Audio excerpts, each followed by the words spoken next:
Olá, que a paz do Senhor esteja com todos. Hoje nós vamos estudar um pouco sobre o espírito de profecia. Sabemos que é uma das características da Igreja de Deus. Conta-se, no norte do Paraná, há um riacho Ivaí. Então se conta que nele havia uma balsa e uma certa noite um carro viajava em direção ao rio. Havia muita neblina. E o motorista não conhecia a estrada. Em determinado ponto, a estrada ficou muito inclinada, difícil, e ele começou a descer. Entrou num lugar que parecia uma ponte, mas era uma balsa. Atravessou e caiu no rio. Se aquele homem conhecesse o caminho, certamente teria sido livrado da morte. Que oportunidade maravilhosa nossos primeiros pais tiveram. Eles podiam comunicar-se com Deus face a face e todos os dias, no frescor do anoitecer, Deus estava entre o casal. Um dia tudo mudou. Deus veio na hora de costume, mas Adão e Eva não estavam esperando por ele, como costumavam fazer. Apavorado, eles se esconderam no jardim.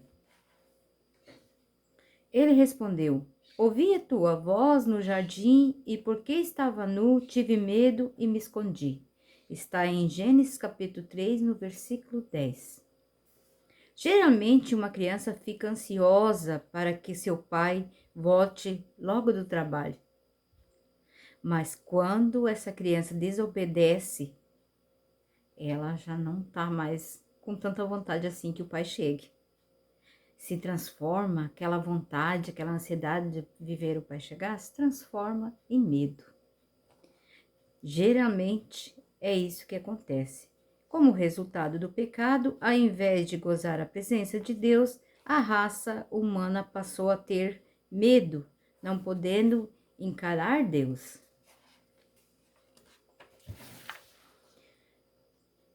Um Deus perfeito.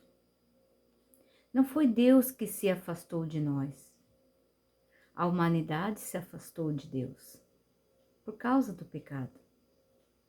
Como é importante que todos nós ouvimos a voz do Senhor. Mas como saber quando esta voz fala com nós? Poucos humanos tiveram o privilégio de ouvir uma voz audível dos céus dizendo-lhe o que fazer. Jeremias escreveu: não te entregarão, ouve e te peço a palavra do Senhor, segundo a qual eu te falo, e bem te irá e será poupada a tua vida. Está em Jeremias, capítulo 38 e versículo 20. Moisés se comunicava com Deus, recebendo mensagens diretamente dele, como um pecador. Entretanto, ele não podia ver a Deus face a face. Em certa ocasião, ele pediu para ver o rosto de Deus. Essa história a gente encontra ela lá em Êxodo, capítulo 33. Então ele disse: rogo-te que me mostre a tua glória. Respondeu-lhe: farei passar toda a minha bondade diante de ti, e te proclamarei o nome do Senhor. Terei misericórdia de quem eu tiver misericórdia, e me compadecerei de quem eu me compadecer. E acrescentou: não me poderás ver a face, porquanto homem nenhum verá a minha face e viverá.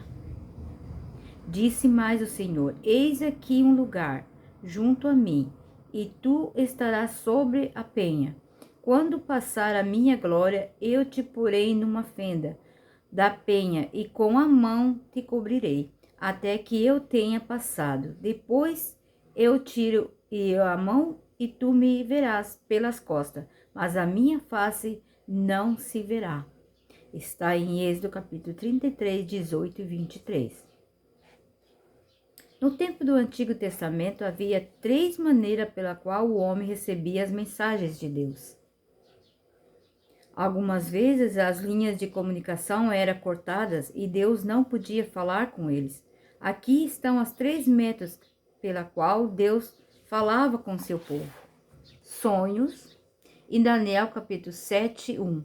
Entretanto, nem todos os sonhos são os de Deus.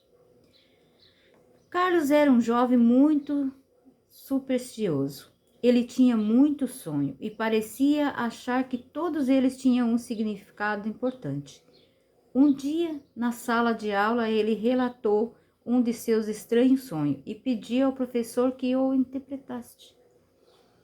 Ficaria feliz em interpretar seu sonho, respondeu o professor. Depois que Carlos contou o sonho, o professor lhe disse: a interpretação deste sonho é que comeu muito antes de dormir. Comer demais antes de ir para a cama provoca sonhos. Outros sonhos são gerados pela tensão nervosa ou pela preocupação, mas às vezes Deus fala através dos sonhos. Sacerdotes. Em Êxodo capítulo 28, 30. O Urim e o Tumim eram pedras das vestes do sacerdote. As pessoas costumavam vir ao sacerdote com uma pergunta. Se uma sombra passasse pela pedra da esquerda, a resposta era negativa. Se uma luz brilhasse na pedra direita, a resposta era afirmativa. Profeta. Amós, em capítulo 3 e versículo 7. E 2 Crônicas 20 e 20. Deus usava os profetas como instrumento de comunicação. Essas passagens bíblicas que eu estou citando aqui, não se preocupe, deixarei tudo na descrição do vídeo e então vocês podem verificar. Muitas pessoas tinham a ideia de que os profetas eram escolhidos apenas para predizer o futuro. Embora os profetas muitas vezes receberam a habilidade de prever o futuro, seu principal objetivo era ser um mensageiro de Deus. Suas mensagens nem sempre eram aceitas pelo povo. Geralmente os profetas eram perseguidos. O dom de profecia não era restrito ao homem. Lemos sobre várias mulheres da Bíblia que receberam este dom. Uma delas foi Miriam. No livro de Êxodo, refere-se a ela como profetisa. A profetisa Miriam, irmã de Arão, tomou um tamborim e todas as mulheres saíram atrás dela com tamboris e com danças. Está em Êxodo capítulo 15 e versículo 20. No livro de Juízes encontramos outra profetisa, chamada Débora. Débora, profetisa, mulher de Lapidote, julgava o Israel naquele tempo. Está lá em Juízes capítulo 4 e versículo 4. Outra profetisa no Antigo Testamento era Ulda. Então o sacerdote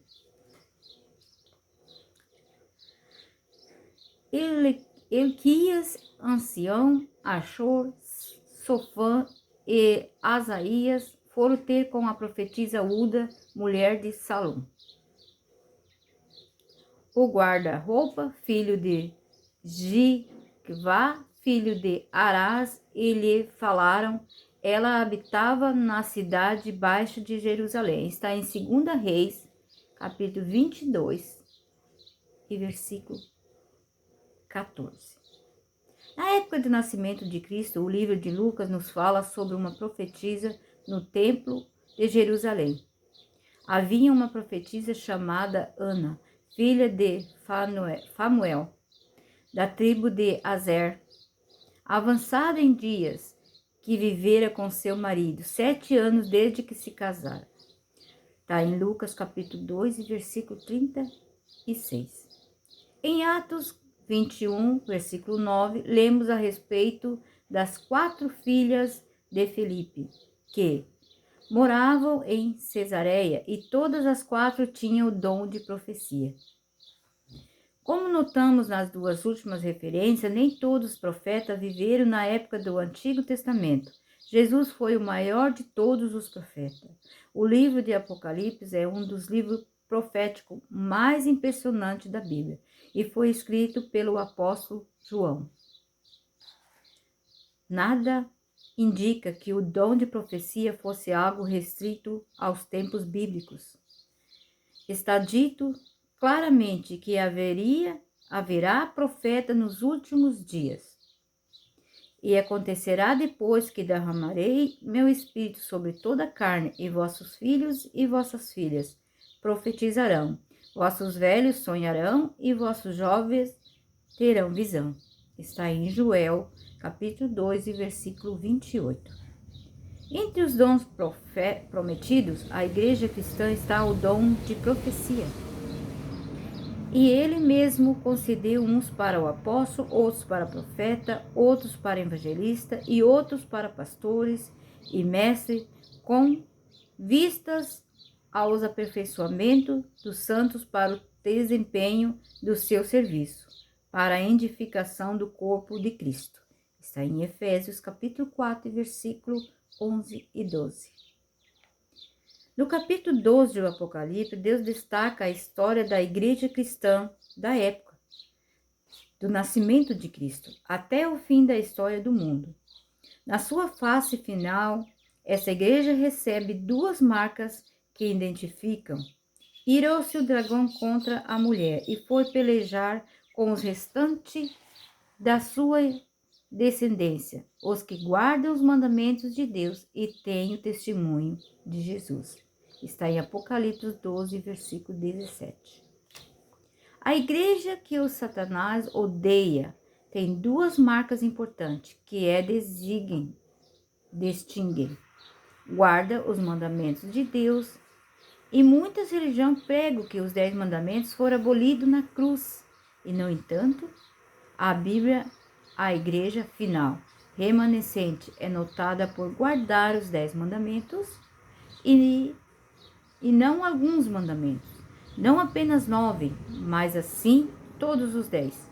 Qualquer igreja que não segue este padrão não é a igreja remanescente identificada aqui. Tem o testemunho de Jesus. O que isso se refere? Apenas a Bíblia tem autoridade para nos dar a resposta. Nós a encontramos em Apocalipse 19, 10. Postrei-me ante aos seus pés para adorá-lo. Ele, porém, disse: Vê, não faças isso. Sou conservo teu e dos teus irmãos, que mantém o testemunho de Jesus. Adora a Deus, pois o testemunho de Jesus é o espírito de profecia.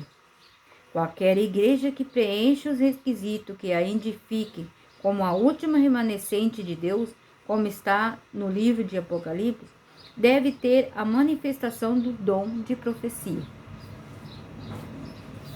Este é um bom momento para tirarmos alguns minutos para rever a história da Igreja Adventista do Sétimo Dia. A palavra adventista é um termo que foi amplamente utilizado no século XIX.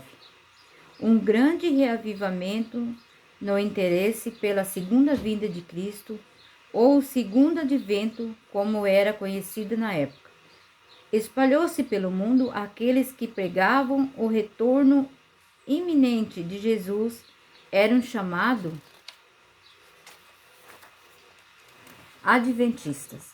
Eles não pertenciam a nenhuma denominação específica. Havia batistas, adventistas, metodistas, adventistas e até católicos adventistas.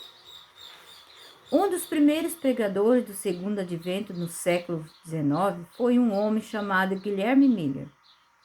Ele dedicou sua vida ao estudo das profecias de Daniel, através de um estudo cuidadoso da maior profecia da Bíblia, como está apresentada nos capítulos 8 e 9 do livro de Daniel. Ele chegou à conclusão de que Cristo voltaria em 1844. Estava errado. Nenhum ser humano, nem mesmo os anjos, sabem o tempo exato em que Cristo irá voltar.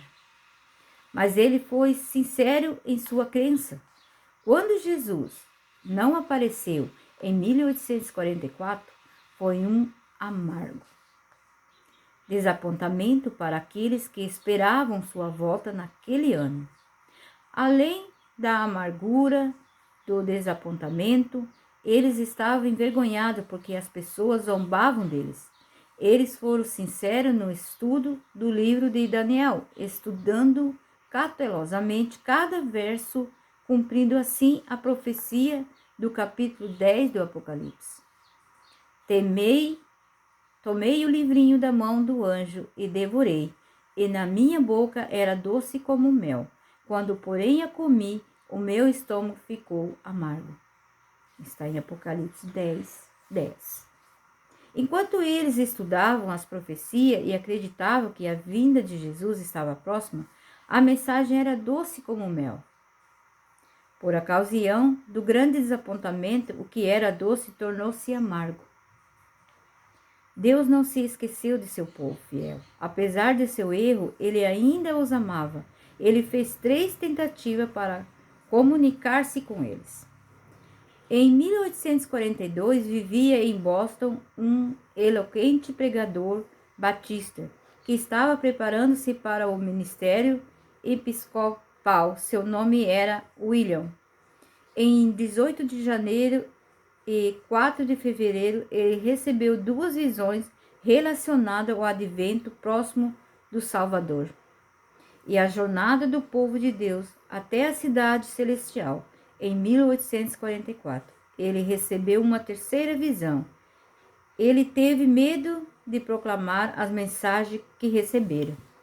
Em 1844, Asen de Poland, um homem educado e de boa aparência, recebeu a mesma mensagem. Viu as provas e perseguições que viram até ele, se relatasse fielmente o que lhe foram mostrado.